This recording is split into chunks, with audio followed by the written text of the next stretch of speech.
What's up, guys? Aaron Productions here, and today we're going to be taking a deeper look inside of my agent release system. So let's get started.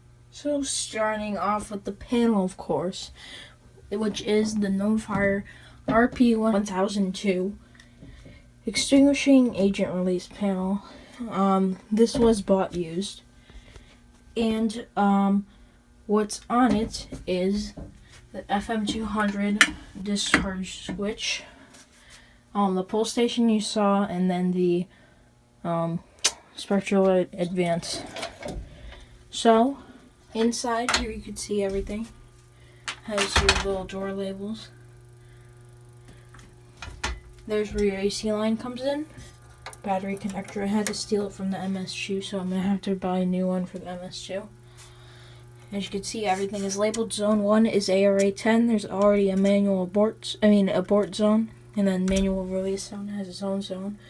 This is basically the 4-zone version. I forget what it's called of the regular panel, except set up for agent release. AC power, system alarm, general alarm, of course.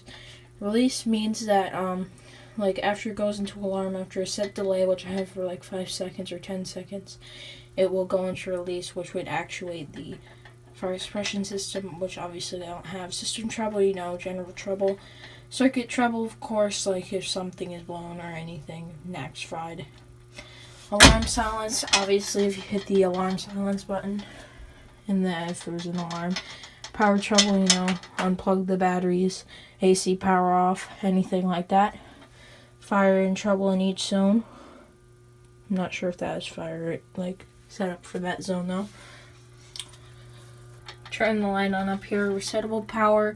These are your NACs right here. NAC 1, I believe, is the horns, and NAC 2 is the strobes. I don't know. But one of them is just steady, and the other one is 2-wire horn strobes, so that's the one that pulses.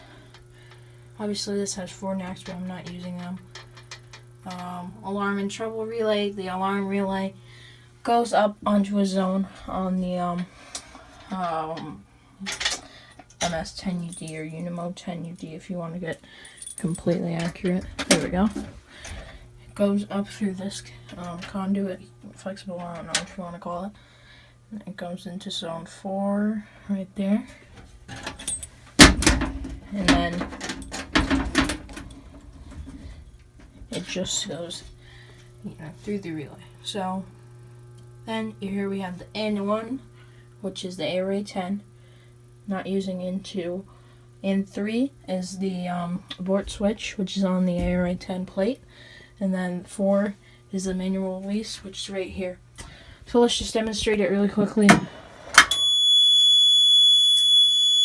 Puts this panel into supervisory through the alarm relay, and then turns on that light with one of the NACs. Hit alarm silence, obviously turns it off. This is set on auto-resettable supervisory, so it will shut off. So we'll reset that. And then that goes into normal because it's auto-resettable. And that's reset, obviously, so it's not going to go back into alarm.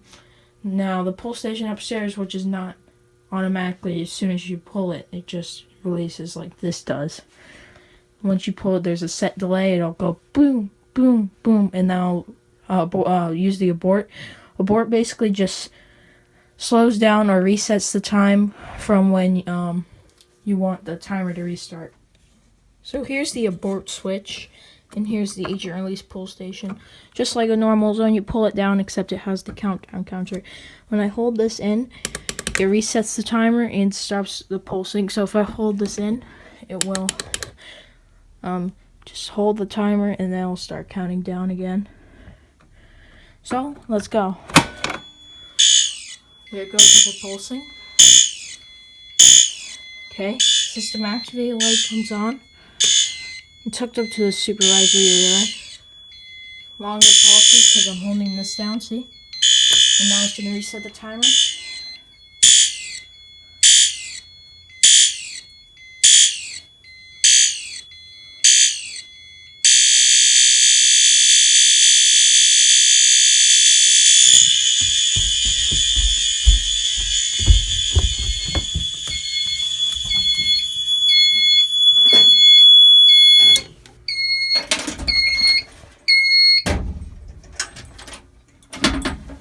let's go and reset that.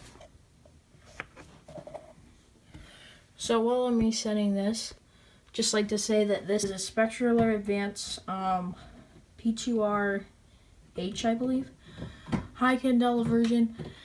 It's set to 135 candela, and I just dropped my hex key. And it also, of course, has the amber lens. I believe it's like lens A. It's the model number. And that has the back box skirt. I think it's like BBS, probably. And that's just hooked up to the neck. Sorry if I'm out of breath. I'll reset this. Now that's reset. Once I reset that, I'll go back to normal. And I have to do one more explanation and then we'll be done. So, open up this panel to reset. Watch it clear. There you go. Sorry, I just dipped down the camera. But so how this works is, once this panel trips, it trips the relay. Now, since it doesn't have 2 alarm relays, then how is it supposed to trip this panel and do the light at the same time? Doesn't make sense, right?